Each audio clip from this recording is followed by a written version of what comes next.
So Invincible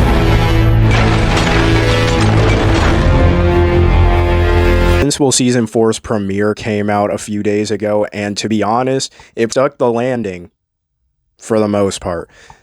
Spoilers ahead, obviously, if you still haven't seen the episodes, but I say this because the Monster Girl and Robot segment of episode 3, where they get trapped into the Flaxen dimension after trying to stop the Flaxen invasion from happening again, was kind of boring to me. It felt like a nothing burger. Like, from the comics, I know it's going to lead to a major development in not only their personal arcs, but also in their relationship.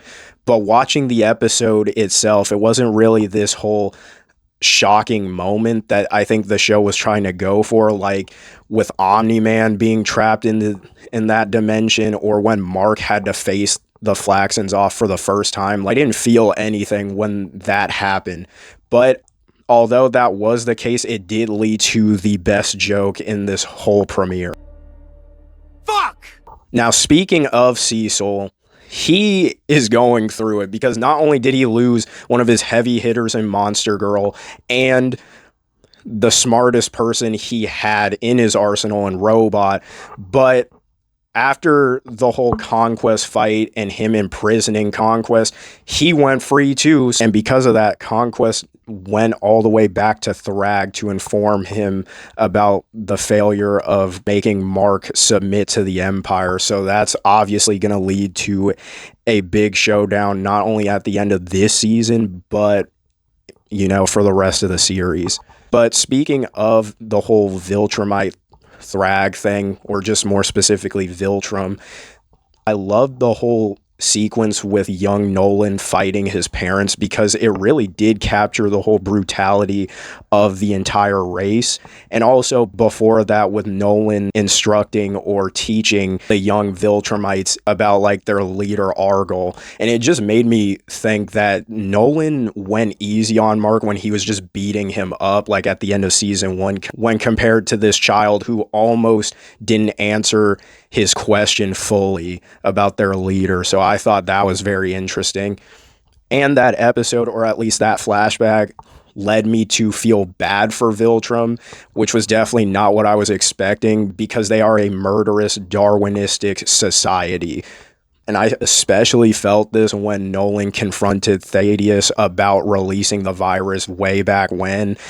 And you could just hear the tears and the anger and just the sadness / vulnerability in his voice when he's confronting him about this.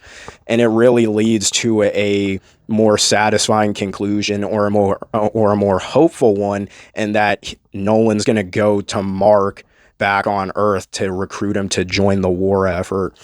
But in terms of like Nolan and Alan's journey throughout that entire episode of gathering allies and artifacts across the universe to defeat Viltrum, I thought it was pretty well done. Like, it was very entertaining, definitely expanded the lore of the Invincible TV show, and in more ways than one, because not only did we get more insight on Viltrumite weaknesses, but we also are going to get our first appearance later down the line with Tech Jacket, who is a fan favorite character, and I can't wait to see him like play a bigger role in the season.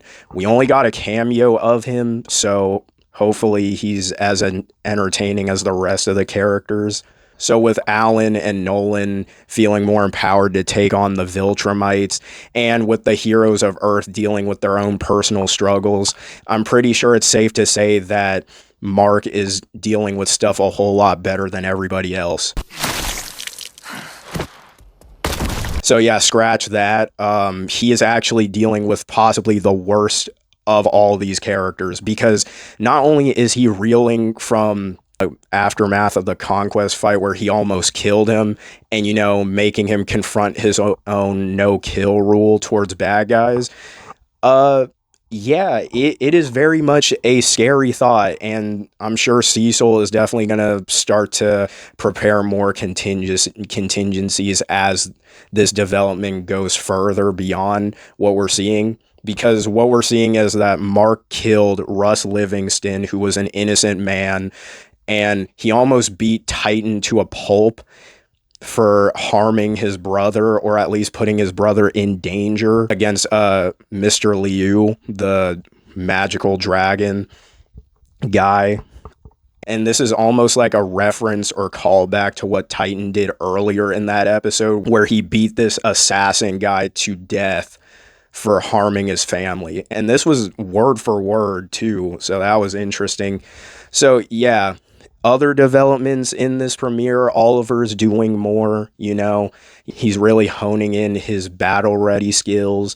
Debbie and her boyfriend are getting settled in, and it's definitely going to be awkward when Nolan pops back up in this season. It's definitely going to be one of the most heart-wrenching moments. Adam Eve, you know, her parents are trapped in a loveless marriage, almost a more routine one, and she is pregnant. Like, we find out at the end of episode 3 that she is pregnant. That is why her powers aren't working as well. So all in all, these episodes varied in quality, but they weren't bad per se. Like, they just varied in terms of quality, in terms of enjoyment level. So I wouldn't say this premiere stunk. Got me hyped for episode 4 and the final episode of the season. Like the finale is definitely going to be worth the wait, especially that whole lineup of fighters going against Thrag at the end of the season. Like, it is going to be so good. And yeah, I would give this whole premiere a combined like 8 out of 10. You know, there are some segments like the monster girl and a robot getting trapped in the Flaxen dimension. The Titan episode format is kind of a bit stale, but, you know, with Oliver being here instead of Mark, it kind of shook things up and did expand on Mark's no-kill rule dynamic. You know, I forgot to mention that Dinosaurus was here. I mean, he was just kind of there, although his setup is definitely going to be important later on.